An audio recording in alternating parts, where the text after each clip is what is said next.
to sign a man to join Caitlin Clark. You have to be part of the community at this point. And I've been questioning this reporter being part of that community.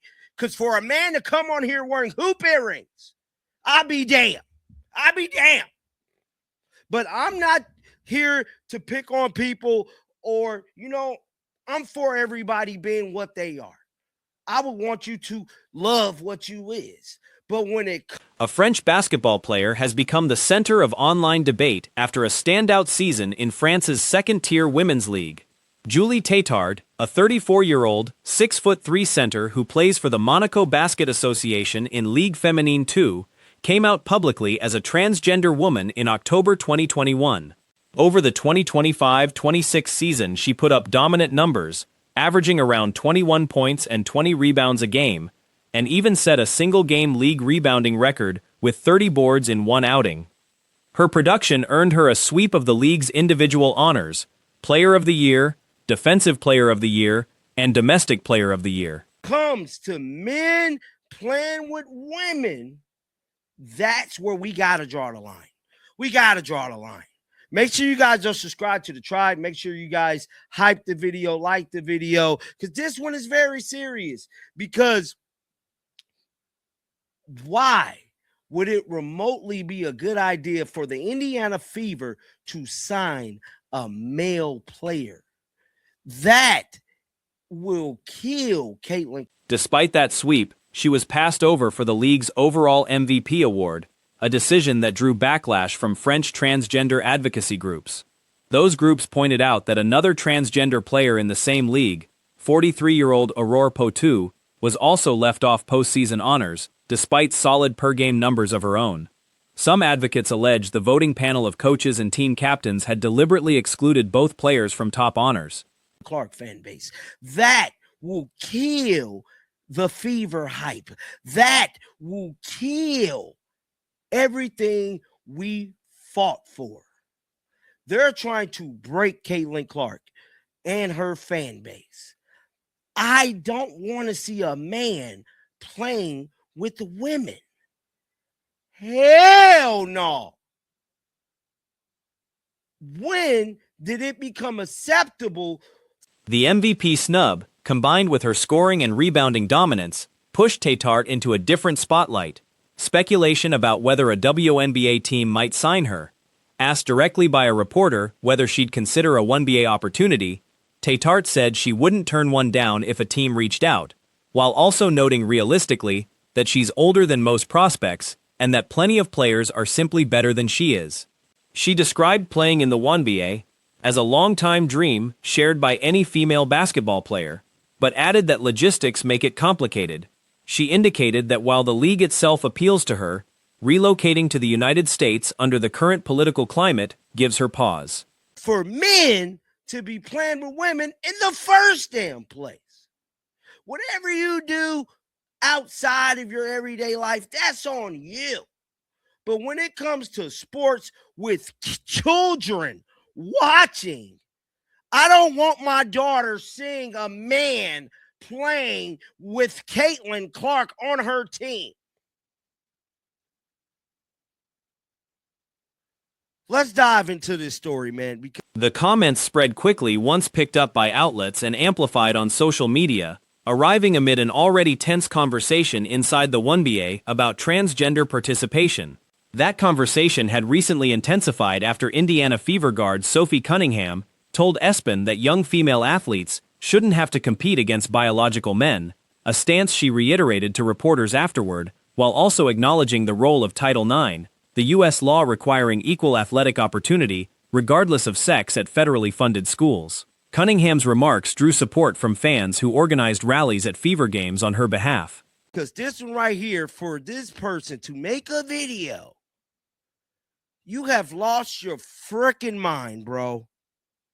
Bro, I will never collab way, shape, form, or fashion. I don't care about the views. I'm winning in real life. But damn, cause grow for WNBA to sign French transgender player Justin after record season. Reaction to Tatard's comments split along similar lines. Some commentators and former athletes argued a team should sign her immediately, framing it as a test of the league's stated commitment to inclusion. One sports commentator publicly challenged the Minnesota Lynx to make an offer.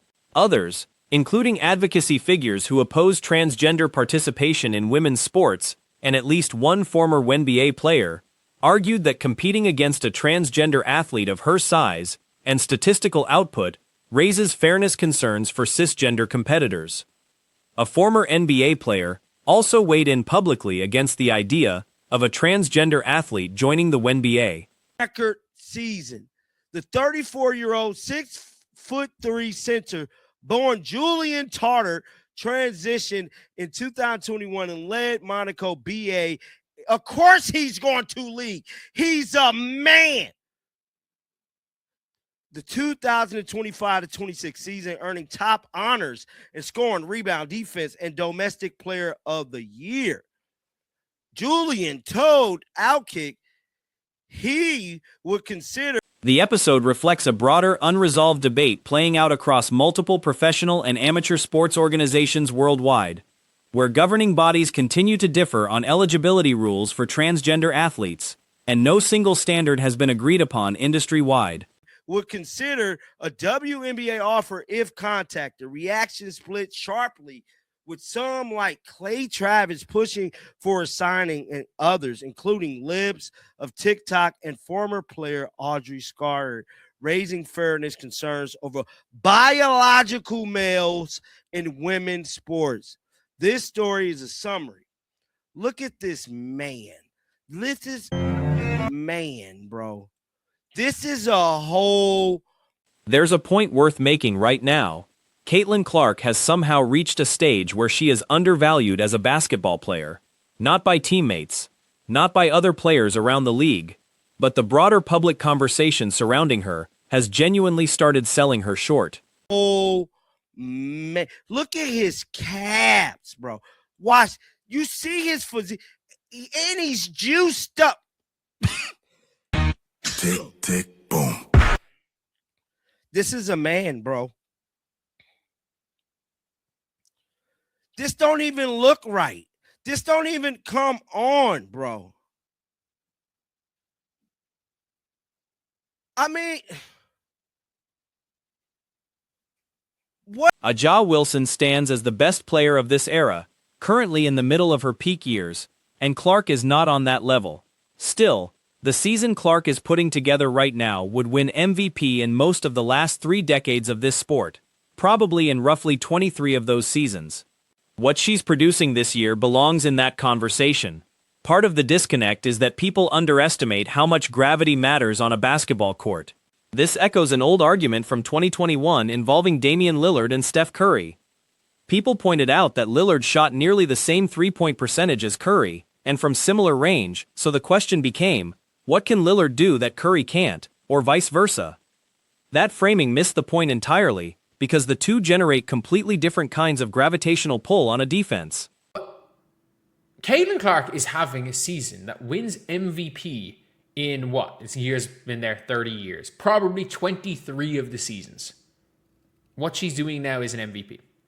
Like, I don't think people understand how important gravity is. And this is like back in 2021 when people were trying to talk about remember when there was the Dame and Steph Curry conversation? They're like, oh, look, Dame's average, he's shooting the same percent from three from Steph Curry. He shoots from really far like Steph Curry. The points generated metric has some value, and it's fair when people bring it up to argue Clark isn't far ahead of the field in playmaking impact. But that number needs context. If Clark passes to Kelsey Mitchell to start a possession, and Mitchell then works through a jab step, a hard dribble, a step back, and a fadeaway three, the stat sheet credits both players with 6 points generated from that possession, even though the possession looked nothing like a Clark-created action. So the raw number shouldn't be treated as gospel. She likely still creates more He's shooting the same percent from three from Steph Curry. He shoots from really far like Steph Curry as well. Like, what can Dame do that Steph Curry can't? Or so what can Steph do that Dame can't? And that's not the problem. Because they have different types of gravity. So, the whole thing when it comes to, and like I agree with the points generated stat when people are saying, oh, she's not far behind because of points generated. I actually agree with the points generated stat, but we also have to calm it down a little bit, because if Kate Go back to how Curry's gravity worked. Defenders glued themselves to him well away from the ball, which opened space for everyone else to operate. Curry countered by cutting, setting screens, sprinting off pin downs, and the moment a set connected, defenses panicked. Teams would send 2 defenders at Curry and leave someone else completely open, and help defenders would have to scramble, leaving shooters unattended in the corners. That was fundamentally off-ball gravity. calm it down a little bit, because if Caitlin Clark passes the ball to Kelsey Mitchell to initiate an offense, and Kelsey Mitchell decides to jab step, one dribble, step back, fadeaway 3, if you look at points generated, Caitlin and Kelsey both generated 6. So, look, I'm not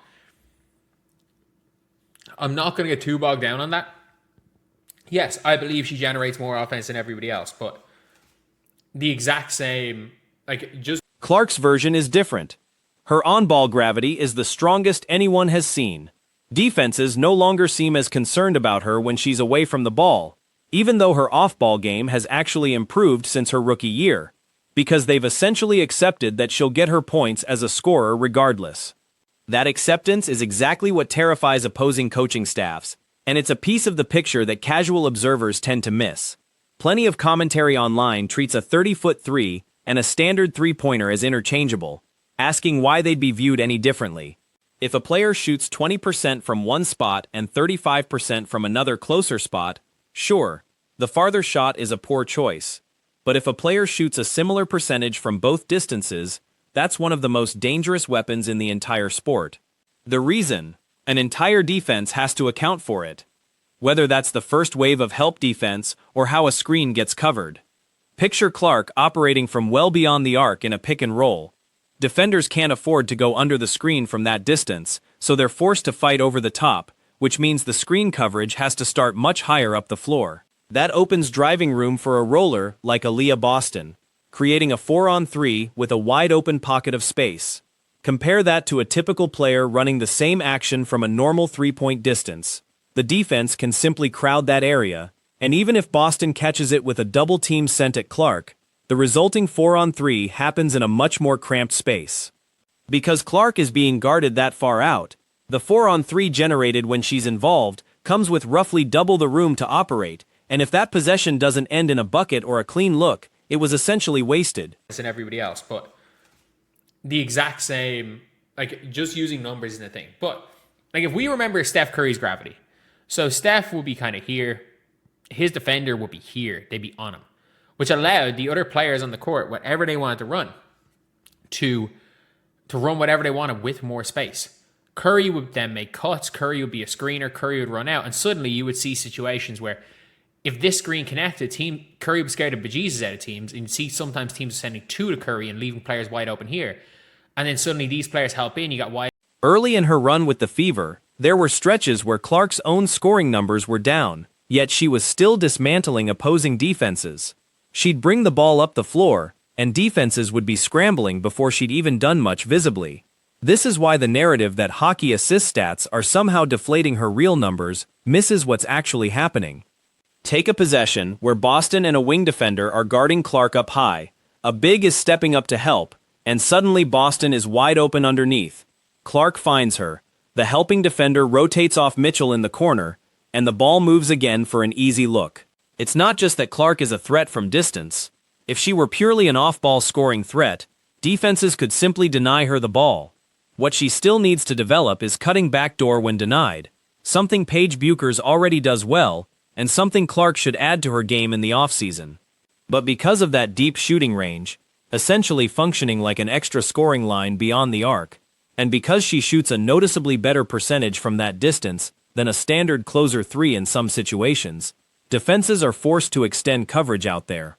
That forces a rhythm dribble sequence, several hard dribbles, a hesitation, a drag move, a pullback, into a shot she's hitting at roughly a 35% clip. Because of that percentage, defenses can't afford even a momentary lapse. Even one of the league's more disciplined defenders can get caught switching off for a split second. It happened on occasion against Seattle, and if that defender ends up chasing Clark from behind, whoever else steps up to contest becomes exposed. In transition, that usually produces either a wide-open layup or a wide-open corner three, because if the layup isn't there, there's typically a shooter and a rim runner both filling lanes, and since Boston can also knock down threes trailing the play, defenses face an impossible choice: cover a trailing Boston who might shoot or drive as an elite scorer, or take away a clean pass Clark could deliver to a shooter in the corner. And that's before accounting for what happens when a defender has already been beaten off the dribble by Clark, and someone else has to rotate over, leaving the rest of the defense scrambling, and somebody wide open at the rim. There's help in, you got wide open corner shooters. So that was the kind of Curry gravity. Curry's gravity was mostly off-ball gravity. Like, that was mostly what Curry's gravity was. And Caitlin's on-ball gravity is greater than I've ever seen. Caitlin doesn't feel like teams are as worried about off-ball Caitlin as they were as a rookie, even though Caitlin's a much better off-ball player now. It's that off-ball, they're okay with Caitlin just being a scorer. And this is why it scares the... This is the piece of Clark's game that gets overlooked most. Why shot range actually matters here. It isn't simply about volume from distance, the way people usually discuss corner threes in other leagues. It's about shrinking the floor a defense can actually defend, or in Clark's case, expanding it. Her game, notably, would translate especially well to the wider international court dimensions. But looking strictly at what it means on a standard court, figure roughly 6 extra feet of radius that a defense has to respect, across a half court that's about 50 feet wide. Run the math on that area increase relative to a 94 by 50 court, and it comes out to roughly a 13% larger usable half court. She effectively makes the playing surface that much bigger for her team. And this is why it scares the bejesus out of teams. Is that I don't think people understand this, and when people don't know basketball, and I see tweets being like, why is a 30-foot three and a three from here, why are they seen as different things? If someone's shooting 20% from here and 35% from here, yes, it's a bad shot to shoot from here. But if you shoot the equivalent from this arc... That's the real separator between Clark and someone like Kelsey Mitchell, who might be the single best shot creator in the league, genuinely capable of getting her own look against any coverage. If she sustains her current form the rest of the season, an MVP case for Mitchell is entirely reasonable. That's not even in question. But Clark represents the most dangerous offensive weapon this sport has produced, full stop, because spacing might be the single most valuable resource in basketball, and nobody manufactures it like she does. Picture dropping Clark onto a loaded roster, say, the Minnesota roster, or a Golden State-style roster once its injured pieces return, and it becomes the best team ever assembled. This is also why comparisons suggesting a player like Olivia Miles is simply better than Clark, based purely on isolated highlight sequences, don't hold up. Sure, across a small sample or a single game, Miles might outplay her. That can happen. But Miles doesn't create the kind of systemic advantage Clark creates for an entire roster. Equivalent from this arc as you do from this arc, if you shoot a similar percentage, that is one of the most dangerous things in all of basketball. Sorry, I missed the full thing. It is one of the most dangerous things in all of basketball. Why? Because the entire defense has to be, whether that's first line of help, whether that's, because let's just say here, Caitlin's out here. And it's not as if Clark has had elite talent surrounding her the whole time. Sophie Cunningham is a legitimately strong offensive piece. Nobody's disputing that. She's something like a discount version of a stretch wing.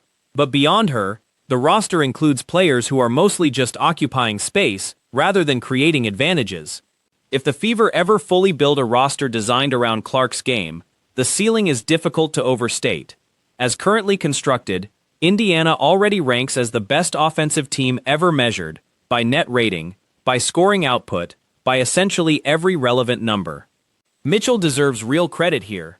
There may be no better shot maker in the league regardless of coverage, and it's fair to note one actual weakness in Clark's game. When defenses pressure her heavily up top, she can occasionally struggle to generate a clean shot for herself. But the real gap between Clark and every other guard in the league, not just Mitchell, mirrors that same Lillard versus Curry debate from years ago. Lillard could go through stretches outscoring Curry, outshooting him, matching his range, looking like the best player alive for a run of games. What he never did was generate the kind of gravity that opens up multiple specific spots on the floor for teammates. No player in the league creates open shots, clean layups, open corner threes, open wing threes, in as many of those key locations as consistently as Clark does. A'ja Wilson remains the best pure scorer in the league, an elite defender, a strong rebounder, and close to unguardable when fully locked in. None of this is an argument that Clark is better than Wilson overall. She isn't. But Clark is the most impactful offensive player this league has ever produced. Because, let's just say here, Caitlin's out here. And you look at pick and rolls here. I come here. Players are not going to underscreen a roll, so they're going to fight up, which means players have to start hedging screens up here. What does that mean? It allows Aaliyah to break into here. And you have all this space in a 4-on-3. Whereas if Caitlin's running the same thing from here, and a normal player doesn't have that range, and they're running a pick and roll, and let's just say Aaliyah goes and gets it, or... Calling her underrated means this. Her actual on-court impact, when she's allowed to fully control the offense, outstrips even her already historic statistical output, and her raw numbers are already among the best any guard has ever posted. Judged purely within the post-2021 era of the league, Wilson's 2026 season may well end up better than what Clark is doing right now. It's unclear whether Wilson's 2024 campaign was better. What is clear is that Clark right now is playing at a notably higher level than her own 2025 season. Someone else may have deserved MVP over the past several years, and Wilson could easily win it again this season if she keeps up her current pace.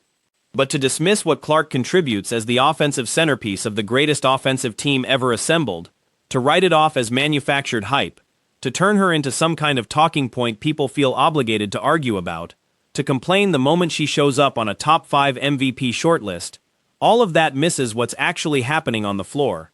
This is a preview. This is a preview. This is a preview. This is a preview. This is a preview. This is a preview. This is a preview. This is a preview. This is a preview. This is a preview. This is a preview. This is a preview.